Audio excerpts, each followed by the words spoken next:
If you want to find more resources on accountability, where can you do that? I'm Kathy Bertoli from theintimacydojo.com, here with Victor Salmon from victorsalmon.com. And Victor has an amazing page on all kinds of information for free, which I really appreciate your generosity in putting it together. Where are some places if people want to learn more, and where did some of these ideas come from? A lot of these ideas originated in indigenous societies, as well as in the anarchist scene. I would just like to acknowledge and take a moment to acknowledge the genocide that happened in Canada with indigenous peoples, and how challenging it is for me to, in my opinion, do justice to honoring those communities. As a settler descended person, this is likewise, yes, me too.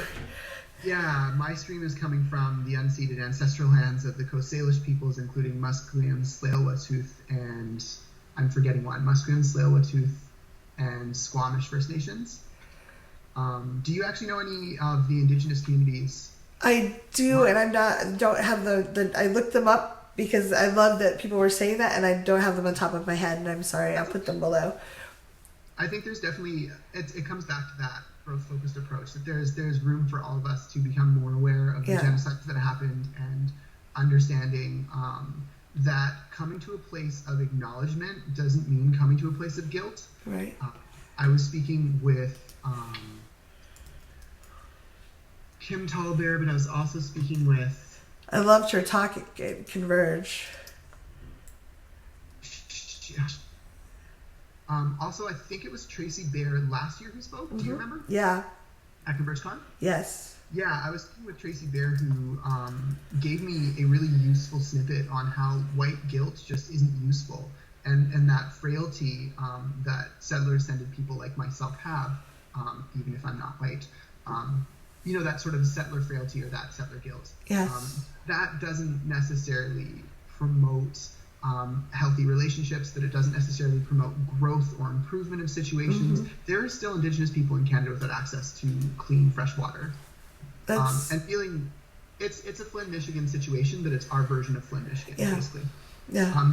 Guilt doesn't motivate you to go and make progress. So talking about these communities that came up with these ideas, I think it's important to understand that in indigenous communities that came up with these ideas, and again, this is just my perspective as a settler-descended person, but in these indigenous communities, the idea of social shame and social exclusion was very significant in a way that it wouldn't necessarily be in a metropolitan area where you have multiple communities you can leave and go to. Right.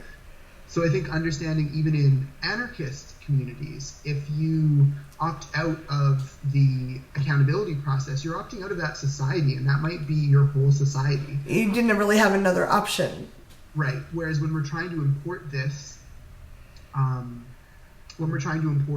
these ideas into a sex-positive party space, into a swinger space, into a burner space, into a kink space, it's really challenging because we have to secure buy-in from all the stakeholders first. And that means having a rehabilitative process that hopefully at the end leads to someone being restored to society, at least to participation, if not restored to leadership and teaching. And I think there's this really hard, controversial question about just because you're restored to society does not mean you're restored to a position of power, privilege, or leadership. Yeah. At the same time, how do we secure buy-in for leaders who have made their whole life work on teaching, and how do we stop them from just going to a new society where they can teach without offering them some route to restoration in our own society? So it's like there are a lot of things that we're still working out as a community as we import this foreign process into our local.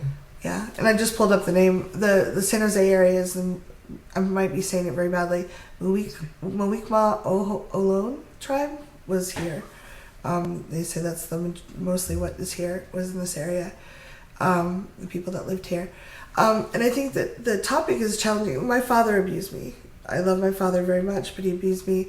And knowing that he didn't want to, like, he was looking for, if there wasn't anything available for him, this was in the 70s, early 70s, there was, if he went to a therapist or a police or a priest, he would have been put in jail. There was no restorative process that wouldn't have ended up in just, you know, pulling the family apart and causing harm to, in many ways, to many people. So I really stand for people being able to find healing and redemption in the community if they're not doing additional harm by being there. So I love that there are resources in communities and that have evolved the process that can allow people to restore, to make amends, to say, hey, I don't want to do this anymore. Help me learn, help me heal. And I'm not saying at all that any of us have to opt into that. Like, there are people I say, I'm sorry, you can not come back to my events. Like, Right. you were just caught. Like, we get to set boundaries. But I do think whenever we can, if we can help educate and improve and uplift the entire community, because we all learn through the process of learning. Like, none of us are like, oh, I'm good, I don't have that problem at all. I think we all have issues around consent, and how can we improve that? And we're growing as a society. Like, what we learned a few years ago, like, we didn't know before then. What we're learning now will seem commonplace to us, hopefully soon, but that we didn't know it right now. So I love the resources you put together. I'll put the links below this video, because Victor pulled up some really, really good information for everyone. So Yes, and that accounting for ourselves link is by far, I think, so far it's the best. It's the best sort of gestalt of all the information out there in the communities. I really appreciate you. You put so much work into this, Victor, and so much thoughtful, caring energy. It's been such a pleasure talking to you about these things, and I would love to have you come back another time and we can get some more. People will have questions, and I already have a zillion that I would love to talk to you more about. I love it. Let's write them down and we'll hammer them out later. Great.